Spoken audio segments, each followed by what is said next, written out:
These are the directions for making a square within a square quilt lap size using these materials. We're going to first of all use the charm squares for the center squares. These are 5-inch squares. This is a Kona collection that's called, I think it's called New Colors Color Story. So it has a lot of the colors that you see trending right now. We're going to use these jelly roll strips. This is a jelly roll that was found at Joann Fabrics. It's got little dots on it. It'll make a fine, colorful quilt. And we're going to be using these and these for the center of our blocks. And then around the edge, we're going to go ahead and we're going to use, these are called honey bun strips. This comes like this in a pack. Kona makes these, Kona cotton, honey bun. They have different names for these, so it might not be called a honey bun, but they're 1.5 inches wide by the width of fabric. And then for in between each one of our blocks, we're going to need some type of a neutral backing. I'm going to use this nice white cotton for my neutral backing for the back of my quilt. So we're going to end up with these individual blocks are going to be about 12 inches square before they're sewed into the quilt. So they'll end up being 11.5 inches. And then we're going to use a 3.5 inch sashing with our little 1-inch strip in between. And so we're probably going to be able to make a nice lap size quilt if we have 4 of the rows across and 5 of the rows down, 4 or 5 of the rows down. So we're going to make 20 blocks like this to start with. And then we'll go ahead and we'll sash it and we'll make a nice lap quilt. We might put a border on it when we're finished, but this is just the general directions of how to make the blocks to start with. I'm going to go ahead and I'm going to cut my first cut of my jelly roll. This is laid on here, and you see there's 1, 2, 3, 4, 5 squares, inch squares, and 5 across. And so I've lined up the top of my jelly roll strip. This is a double piece of fabric. And I have lined up the bottom with my ruler right on the 5-inch line. I'm going to use a rotary cutter and just cut across like that. And now I have the pieces that I need to put on the sides of my jelly roll. I'm going to go ahead and sew those now. Okay, I'm ready to sew these. I'm going to turn this and put right sides to right side, matching up my sides. I'm going to make sure that this is a pinked edge. I'm going to put the edge of my jelly roll close to the tips of the pinked edge. And as in all quilt sewing, we always sew 1/4 of an inch from the edge. Our seam is 1/4 of an inch long. So we'll go ahead and we'll sew this on this side.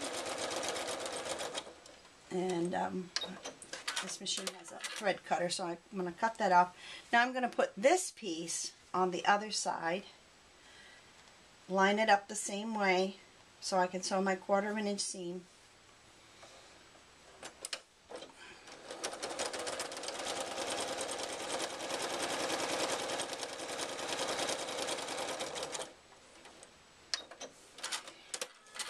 And then I'm going to open this up and iron this open so that it looks like this when we're finished.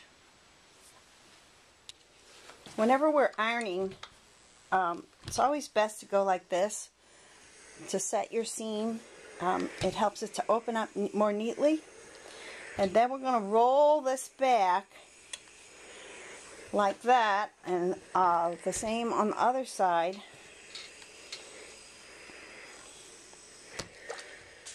And we want to make sure that it looks like this when we're finished with our seams, our 1/4 inch seams facing the border fabric.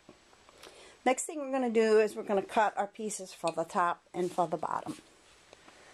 Now as I'm laying this on the cutting board, we have 9 inches, 1, 2, 3, 4, 5, 6, 7, 8, 9 inches across, which is the width of the top and the bottom. So I want to go ahead, this again is doubled, and I want to line this up with what I've already sewn, and lay my ruler over here on the 9-inch line, and go ahead and cut that.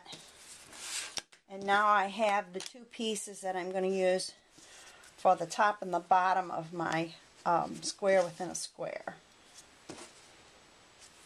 And go sew that right now. Okay, we're going to go ahead and we're going to sew this 9-inch piece onto our square. And we're going to make sure our edges are even, and we're going to sew 1/4-inch seam. Now, one of the things that we're going to do when we get to where this seam meets, we're sewing over this seam, we want to make sure that we keep this so that it's laying the direction that it's laying right now. It might want to flap up, so you have to kind of guide that with your fingers a little bit.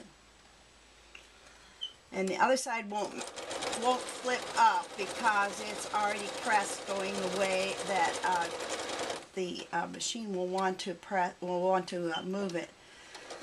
So here we are with our first top or bottom. It looks like that.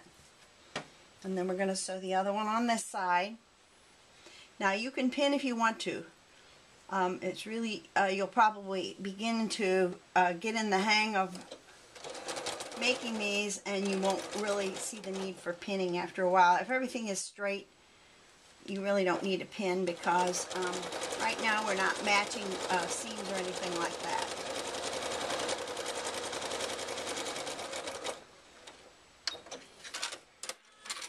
Okay, so here it is finished, and then I'm going to turn it over and I'm going to do the same thing. I'm going to iron these out, and then I've got my basic square already made. I'm going to set my seam first, and then I'm going to lay it out like this, roll it out, and get it nice and flat.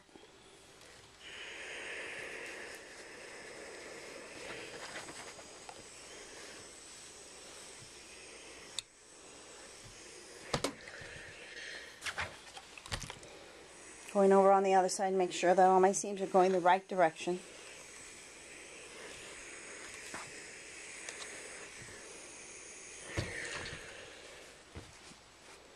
And then we've got our first square finished.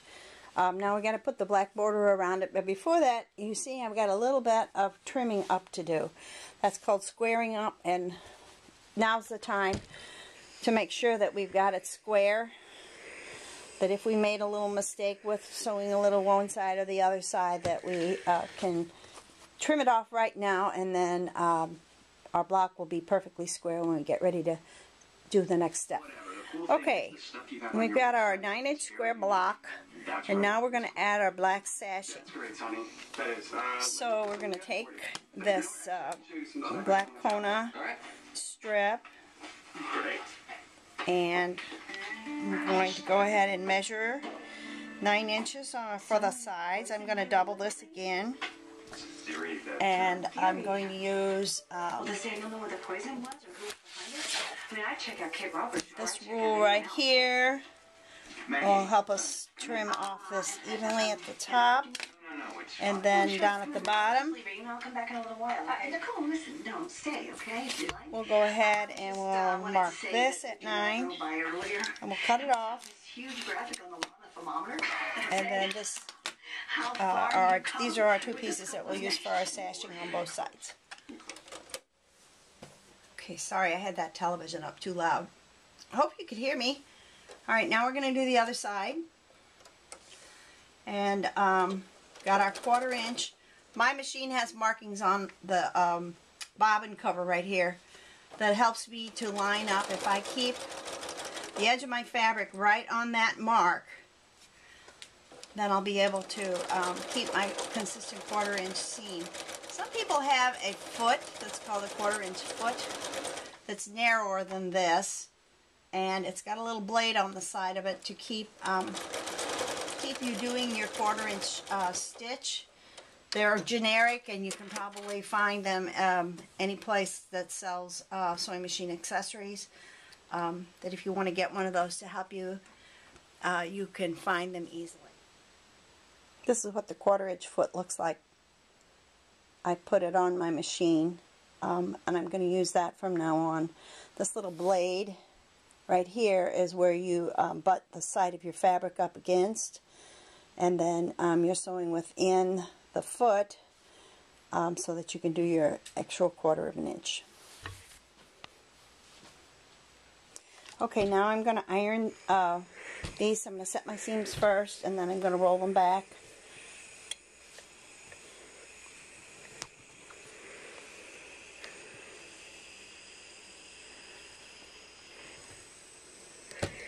I'm going to check on the other side because I want all my seams to kind of go the same direction. They're going to radiate out sort of from the center. Okay, only one more step and then I'll have this block completed. Okay, now I'm going to cut my last strip. I've lined this end up with the edge here. This is 11 inches across now. And I'm going to cut down here. Trim that off to make that the right length. And this is going to be the top and the bottom of my my square.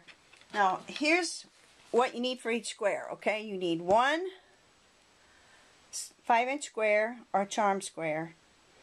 You need one jelly roll strip, and you're going to have that much left over when you're finished, so you might be able to use it for something else later on.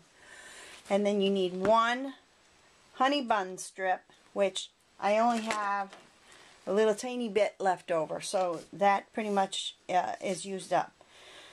So you can count your materials before you start to make sure that you have what you need. Now if you don't have jelly roll strips that you bought that are already cut, or honey bun strips that are already cut, this is 2.5 inches wide by the width of the fabric, and this is 1.5 inches wide by the width of the fabric. And you can get yardage, and you can do it with yardage. You don't have to have these products. You can always cut it to match or to go with the pattern, but you don't have to have the pre-cut fabric. Having the pre-cut fabric is nice because then all you have to do is cut it the right length, and then you don't have to worry about cutting it straight across, which sometimes can be a little bit challenging to get it straight. Okay, I'm in the process now of sewing my top and my bottom sashing strip on, using my 1/4 inch foot, leaving the fabric, even though you can't see it because it's black against black, the fabric is right up against the blade of that 1/4 inch foot. So it's keeping me straight and keeping me consistent so I don't wander side by side. One of the things that new quilters really have a hard time with, and I am definitely in the same camp, is being able to sew a consistent 1/4 inch seam and do it, you keep yourself straight when you're doing it. It doesn't seem like it's a big deal, but if you miss by 1/8 of an inch or even 1/16 of an inch in every block that you're doing, what if you were doing 20 blocks across? Well, then you multiply that mistake by 20 and you're ended up with quite a bit off of what you're supposed to have to make your blocks all match up. And that's the beauty of piecing and quilting, is that you're accurate, and when you're done, if you're going to put your blocks in an array, that they all match up. So here it is finished. I'm going to go ahead and press it, and then I will go on and do another block that's like this. Remember, we're going to do 20 blocks like this, 4 across and 5 down, to make a good size lap quilt.